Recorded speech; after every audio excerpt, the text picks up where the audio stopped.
Time trial day on the UAE Tour. Just 9 kilometres of it, you understand. Out from Ajman and back again. Well, a turning point was to be a turning point perhaps of the race. With a tailwind out and a headwind return, this was going to be a tough course, tougher than it actually looked on paper, and maybe more difficult than the distance suggested. Well, the intermediate checkpoint at the turn, and some drama guaranteed. How would the GC men fare? Well, we'd have to wait for Tadej Pogačar, but it was his teammate that set off first. What a great performance it turned out to be as well. Mikkel Bjerg, just outside the 10-minute mark. We reckoned a podium you'd have to trim underneath that margin. Filip Maciejczuk, he found out just how difficult life can be, and with a dusty road surface because of the wind. We had more of it yesterday, but it still had an impact. And what an impact was issued by Stefan Bissegger. Brilliance at work. A team that often punches above its weight.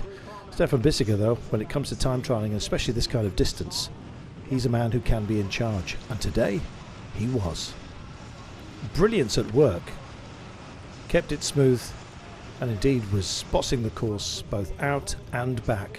Finding his Minuteman along the way. Venturini eaten up, and so indeed was to be the rest of the field. What scraps would be left by the time he got here? The time was amazing. Brilliant at work. 9:43, 24 seconds to the good of some very accomplished time trialists who'd been before. So what was to come?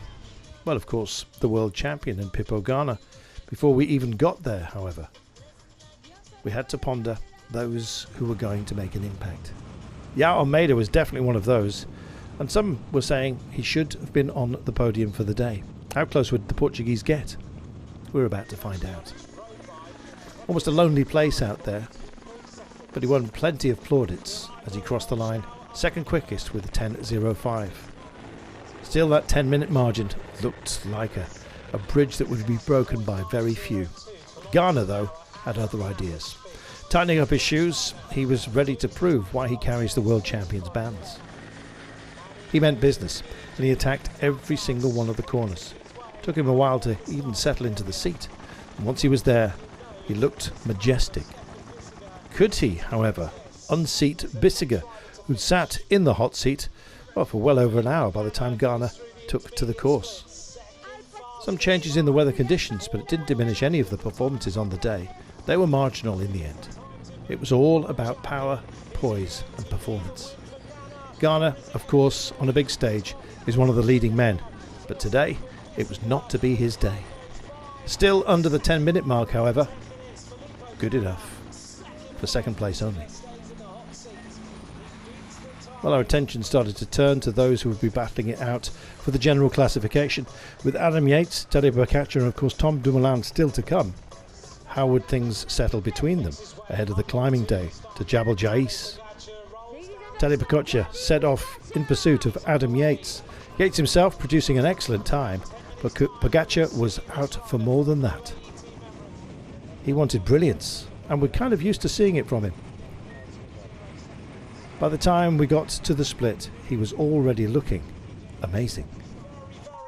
On the return, equally so, just missing out on busting the 10 minutes, third quickest at that point. Significantly though, Pogačar winning 11 seconds of a cushion over Adam Yates, heading to Jabal Jais and the climbing day tomorrow. Bissegger still sat glued to his seat. Nobody was getting close to his times. Could Tom Dumoulin do it? Well, he's had a layoff from cycling. It's been a lengthy one. He's got his head and his body together. He is, of course, the Netherlands champion, time trialist, and wears those world champions bands as accent to his kit. Well, he set off on the return and it looked very, very good indeed.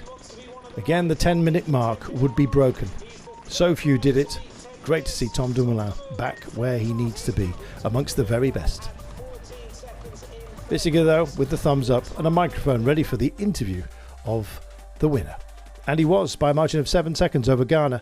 Tom Dumoulin 14 seconds in arrears, ahead of Tadej Pogačar. Almeida, some great performances here, not least Jasper Philipsen, the sprinter, who hands over the leader's jersey to guess who? Today's winner. So Bissegger will carry the jersey, the leader's jersey, into the mountains tomorrow. But what will be by the day's end? As always in this race, nobody knows. You'll have to join us to find out.